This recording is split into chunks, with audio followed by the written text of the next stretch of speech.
না, স্লো তো খেলে নাই। টেস্ট ক্রিকেট যেভাবে আসলে খেলতে হয় আমি মনে করি যে আমরা ওইভাবেই খেলছি। যেহেতু বৃষ্টিটা তো আমাদের কন্ট্রোলের মধ্যে নাই। আনকন্ট্রোলেবল জিনিস।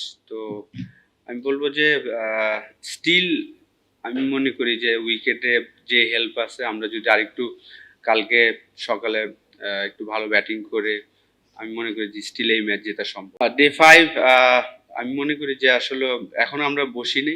কত রান করে আমরা ছাড়বো। কিন্তু অবশ্যই আমরা জিতার জন্য আ খেলছি এবং আমি মনে করি যে আমাদের যে বোলিং অ্যাটাক বিশেষ করে আমাদের স্পিন অ্যাটাক এবং ফাস্ট বোলিং অ্যাটাক নিয়ে আমি মনে করি যে আমরা যদি এনিথিং ৭০-৭৫ ওভার বল করতে পারি, কালকে যেহেতু যদি কোনো বৃষ্টি না হয় 98 ওভার খেলার অপরচুনিটি থাকবে।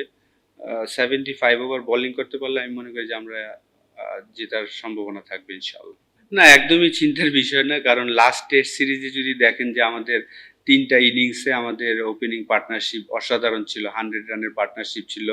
জয় ৩ ইনিংসে অলমোস্ট ২৬৫ রান বা ২৩৫ রানের মতন করেছিল। তা সাদমাম ৩ ইনিংসে অলমোস্ট ১৯০ প্লাস রান করেছিল। ২ টা ৮০ রানের ইনিংস ছিল। জয়ের কেরিয়ার বেস ১৭১ রানের একটা ইনিংস ছিল। এইখানে ২ টা ইনিংস রান হয়নি। কারণ আমরা জানি যে আমরা টসটা হেরে ব্যাটিং করেছি। অতটা সহজ ছিল না নতুন বলটা সারভাইভ করাটা। ২ টা ইনিংসেই হয়তোবা আমরা যেভাবে আশা করেছি সেটা হয়নি। বাকি ব্যাটসম্যানরা যেহেতু এক্সপেরিয়েন্স তারা কিন্তু চমৎকারভাবে কাভার করেছেন।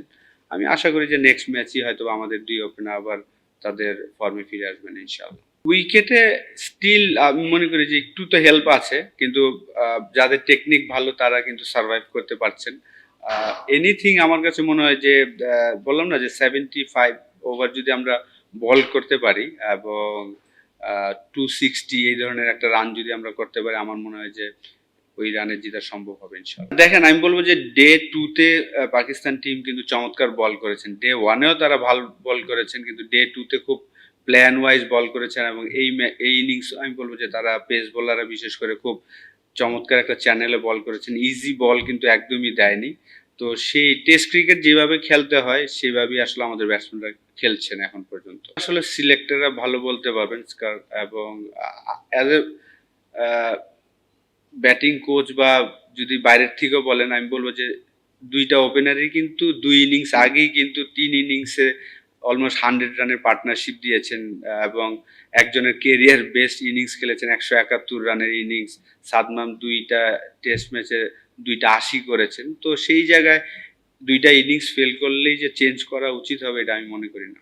না, টেস্ট ক্রিকেটে স্টিল 98 ওভার বাকি আছে। কালকে যদি ওয়েদার ভালো থাকে তো আমরা আসলে এই যেভাবে টেস্ট ক্রিকেট খেলা উচিত আমি মনে করি স্টিল এই উইকেটে আপনাকে ভালো ব্যাটিং করতে হবে।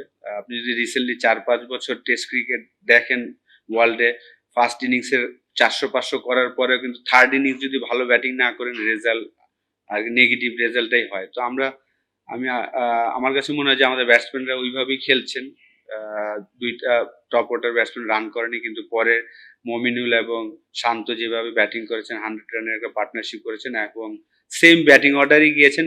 মুশফিকও কিন্তু বাজে বল পানিশ করেছেন। তো আমার মনে হয় যে প্ল্যান সিম্পল ছিল। মমিনুলের এটা 76 ওর টেস্ট ম্যাচ চলছে। তো বাংলাদেশের হয়ে ৫,০০০ রান করলো। তো এই ধরনের চ্যালেঞ্জ তো সে প্রচুর নিয়েছেন তার লাইফে এবং সে যে সাকসেস হয়েছেন এটা তার অতীতেও এরকম অনেক ইনিংস আমরা দেখেছি। আ এই ধরনের সিচুয়েশনে কিভাবে সে হ্যান্ডেল করতে হয় সেটা সে জানে। এক্সপেরিয়েন্স এর কারণেই এই জিনিসটা হয়। কুলই ছিলেন। আমার কাছে মনে হয়েছে যে ও আ স্লেজের এগেইনস্ট এ কিছু করার চেষ্টা করেনি। স্লেজটা তো অবশ্যই দেখেন একটা পার্টনারশিপ হচ্ছিল। পাকিস্তান টিমও কিন্তু তারা চাচ্ছিলেন যেন কুইক উইকেট নেওয়ার জন্য। সেই কারণেই স্লেজটা করা হয়। সাকসেসফুল তো অবশ্যই। আপনার ও শুরুতে নাম্বার 3 তে যদিও তার ডেবু হয়েছিল নাম্বার 4 আমি নাম্বার 3 তে ছিলাম তার ডেবু ম্যাচে।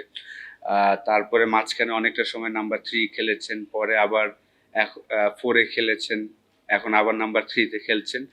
তো আমি বলব যে আমাদের টেস্ট টিমটা আমি সবসময় যদিও আমি জয়েন করেছি নভেম্বরে এবং আমি বলব যে টেস্ট টিমটা খুব এক্সপেরিয়েন্স বিশেষ করে ব্যাটসম্যানরা খুবই এক্সপেরিয়েন্স এবং যেভাবে আসলে টেস্ট ক্রিকেট খেলতে হয় আলহামদুলিল্লাহ তারা ওই দায়িত্বটা নিয়ে খেলছেন।